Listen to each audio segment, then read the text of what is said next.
And now we come to Anne's story for the month, and this one is called Bride to Be or Not to Be, Anne. Right, this is another story from Raymond Johnson, who gives us a story every month. It's The Bride to Be or Not to Be. Miranda Wilmslow, even at playgroup, claimed she would have a grand wedding one day and invite all her friends to a wedding they would never forget. Even in her teenage years, she was always talking about her amazing wedding, convincing anyone who would listen as if it were the real thing she was planning. Always consulting the latest wedding magazines, who she would invite, which of the top sports stars from which sport, she liked tennis, football and cricket.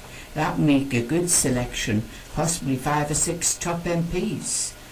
The group of friends were expanding every week, tempted by the chance of an invitation to a wedding of the year.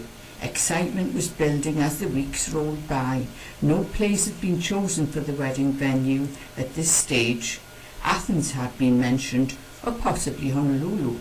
All flights to be included in the invitation. This attracted even more friends. Suddenly there were over 200 friends requesting invitations. Very expensive bridesmaids' dresses were to be chosen from the wedding catalogue as soon as the 3 bridesmaids were selected. It had been decided that all her friends' names would be put into a hat and drawn in 2 weeks' time. The whole village had caught the bug. Tongues were wagging in every street, asking who was the lucky groom. No one wanted to ask outright for fear of causing offence, and to ruin their daughter's chance of being picked as bridesmaid. The vicar felt he had his nose put out of joint at not having the chance to officiate at such a grandiose wedding.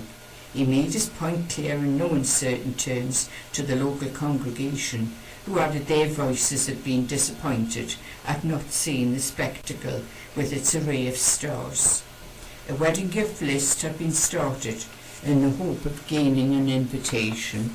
This was soon changed to a donation for a charity of Miranda's choice. Then things started to be more interesting.